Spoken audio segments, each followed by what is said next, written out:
சொர்க்கம் நேசிக்கக்கூடியவர்களை நாம் சொன்னோம். அதற்குரியவர்களாக நாம் வாழ வேண்டும் அல்லவா? அதற்குரியவர்களாக இந்த உலகத்தில் மாற வேண்டும் அல்லவா? அப்படி தம்முடைய வாழ்க்கையை அமைத்தால்தானே அந்த சொர்க்கம் நம்மை நேசிக்கக்கூடியவர்களாக ஆக முடியும். எனவே அருமையானவர்களே, சொர்க்கத்தை நாம் நேசித்தாலும் கூட சொர்க்கம் நம்மை நேசிக்கக்கூடியவர்களாக மாற வேண்டும். அல்லாஹ் அந்த பாக்கியத்தை தந்தல்வானார்.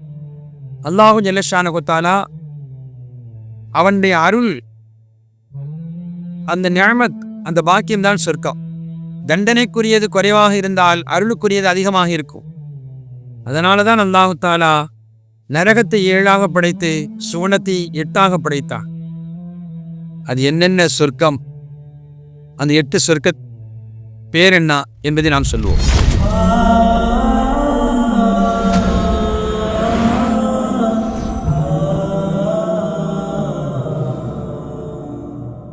சாலிஹீன்கள் தங்களுடைய கித்தாபில் எழுதுவாங்க, அல்லாஹ் சொர்க்கத்தை 8ஆ படைச்சான். அந்த 8 பேர்களையும் எழுதுவாங்க.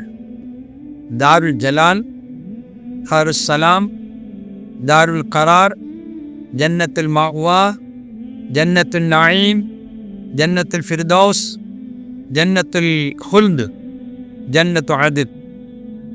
இந்த 8 சொர்க்கத்தை அல்லாஹ் படைத்திருக்கிறார். சில சொர்க்கத்தினுடைய வாயில்கள் 8 என்பதையும் சொல்வார்கள். அருமையானவர்களே, ஒரு முறை நபிகள் நாயகம் முஹம்மது ரசூலுல்லாஹி ஸல்லல்லாஹு அலைஹி வஸல்லம் சஹாபாக்கள் மத்தியில் பேசிட்டு இருக்கிறாங்க. உலகத்தில் யார் யார் என்னென்ன அமல்கள் செய்தார்களோ, அதிகமாக இபாதத்தின் மூலமாக, தொழுகையின் மூலமாக, சதக்காவின் மூலமாக என்னென்ன நன்மைகள் யார் யாரெல்லாம் செய்தார்களோ அந்தந்த வாயில் வழியாக அழைக்கப்படுவார்கள் என்று சொல்கிறார். இந்த சொர்க்கத்தின் வாயில் என்பதே மிக பிரமாண்டமான வாயில். பைன ஸமாஇ வல் அர்த், சொர்க்கத்தின் வாயில்கள் இருக்குதே, அர்துஹா பைன ஸமாஇ வல் அர்த் அப்படின்னு துர்ரத்து நாசிர் எழுதுவாங்க.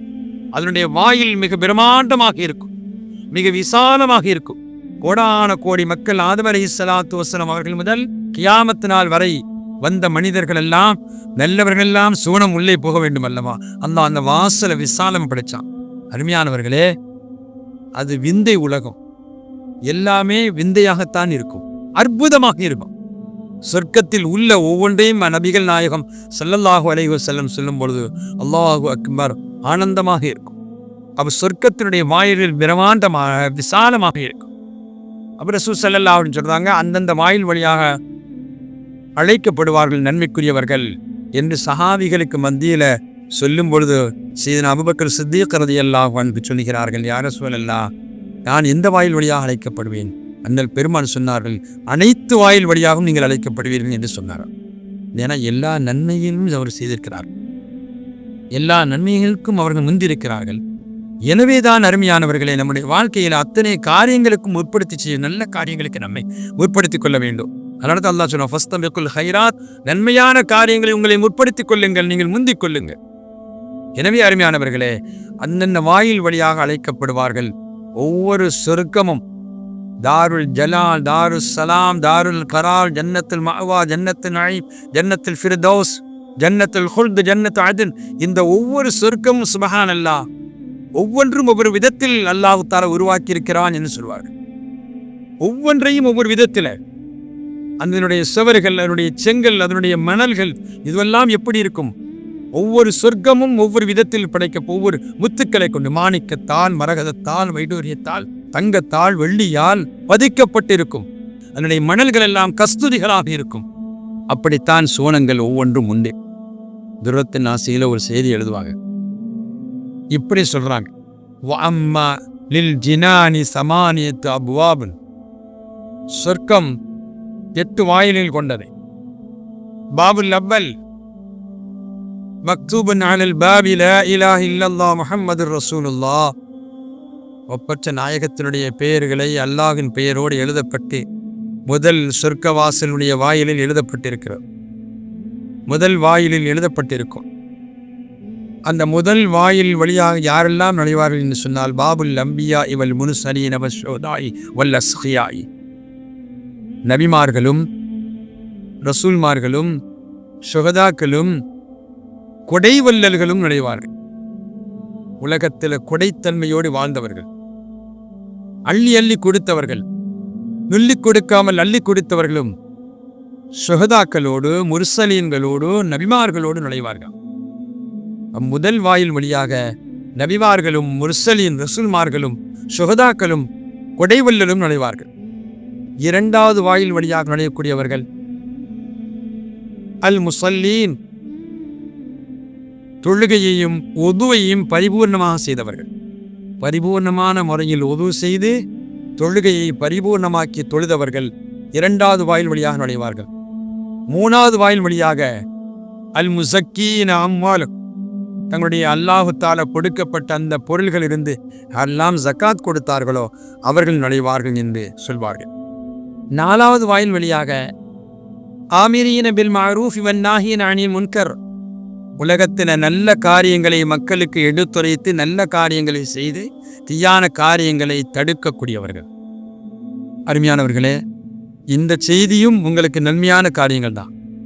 இதற்கான பிள்ளைகள்லாம் பாடுபட்டாங்க. சுப்ஹான் அல்லாஹ். நமக்கும் பாடுபட்டவர்களுக்கும் பார்க்கக்கூடியவர்களுக்கும் கேட்கக்கூடியவர்களுக்கும் அல்லாஹ் உயர்ந்த சொர்க்கத்தை தந்தல்வானார். நாலாவது வாயில் வழியாக நுழைவார்கள். நல்ல காரியங்களை ஏவி, நல்ல காரியங்களை சொல்லி, நல்ல காரியங்களை தூண்டி, அது தூண்டப்பட்ட காரியங்களை யாரெல்லாம் செயல்படுத்துகிறார்களோ செய்கிறார்களோ அவர்கள் நாலாவது வாயில் வழியாக நுழைவார்கள். தீயான காரியங்களை தடுக்கக்கூடியவர்கள் நாலாவது வாயில் வழியாக நுழைவார்கள். அடுத்து மன் கதஅ நஃப்ஸஹு அன் ஷஹவாத், மனோ இச்சைகளை துண்டித்தவர்கள், மனோ இச்சைகளை அடக்கியவர்கள், உலகத்தில் மனோ இச்சையை கட்டுப்படுத்தியவர்கள் ஐந்தாவது வாயில் வழியாக நுழைவார்கள். ஆறாவது வாயில் வழியாக சுப்ஹான் அல்லாஹ், அந்த நசீவை அல்லாஹ் நமக்கும் நம் மனைவி மக்களுக்கும் உற்றார் உறவினருக்கும் பெற்றோர்களுக்கும் தந்தல்வானார். அல் ஹுஜ்ஜாஜ் வல் முஅ்தமிரி, யாரெல்லாம் ஹஜ் செய்தார்களோ உம்ரா செய்தார்களோ அந்த வாக்கியவான்கள் ஆறாவது வாயில் வழியாக நுழைவார்கள். அல்லாஹ் நம்ம குடும்பத்தோடு நசீபாக்கி தந்தல்வானா. அருமையானவர்களே, பாக்கியம் நிறைந்த அந்த சொர்க்கத்தினுடைய வாயில் வழியாக நுழைகின்ற பொழுது ஹாஜிகளும் முஅ்தமிர்களும் உம்ரா செய்தவர்களும் நுழைவார்கள். ஏழாவது வாயில் வழியாக சுப்ஹான் அல்லாஹ் முஜாஹிதீன், உலகத்தில் அல்லாஹ்விற்கான ரசூலுக்காக வேண்டி கட்டுப்பட்டு தங்களுடைய உயிரையே ஜிஹாத் செய்தவர்கள், உயிரையே அர்ப்பணித்தவர்கள். சஹாபாக்கள் கொஞ்ச நஞ்சமா அண்ணல் பெருமானுடைய சொல்லுக்கு கட்டுப்பட்டு நபிகளாருடைய வார்த்தைக்கு அடிபடிந்து தங்களுடைய உயிரையே தியாகம் செய்தவர்கள் ஏழாவது வாயில் வழியாக நுழைவார்கள்.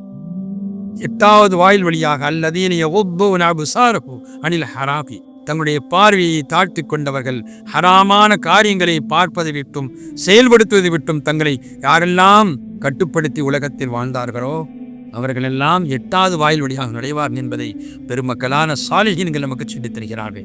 சொர்க்கம் எட்டாக இருந்தாலும் சொர்க்கத்தின் வாயில்களையும் அல்லாஹ் எட்டாக அமைத்து என்னென்ன காரியங்கள் உலகத்தில் செய்தார்களோ அந்தந்த வாயில் வழியாக நுழைவார்கள் என்பதை பெருமக்களான சாலிஹீன்கள் நமக்கு உணர்த்தி காட்டுகிறார்கள்.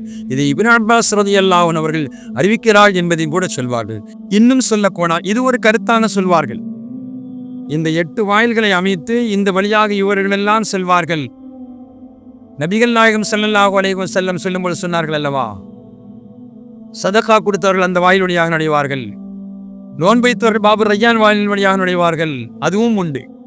அதாவது பொதுவாகவே சில காரியங்களுக்கு தஃப்சீர்களில் முஃபஸ்ஸிரீன்கள் விளக்கமாக சொல்வார்கள்.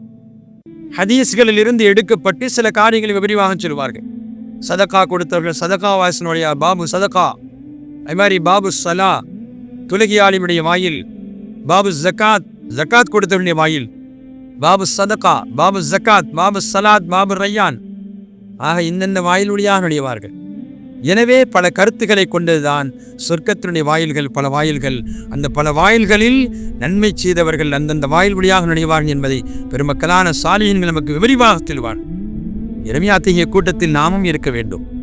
அருமையானவர்களே, சொர்க்கவாசிகள் எப்படியெல்லாம் அந்த நேரத்தில் மகிழ்வோடு நுழைவார்கள்.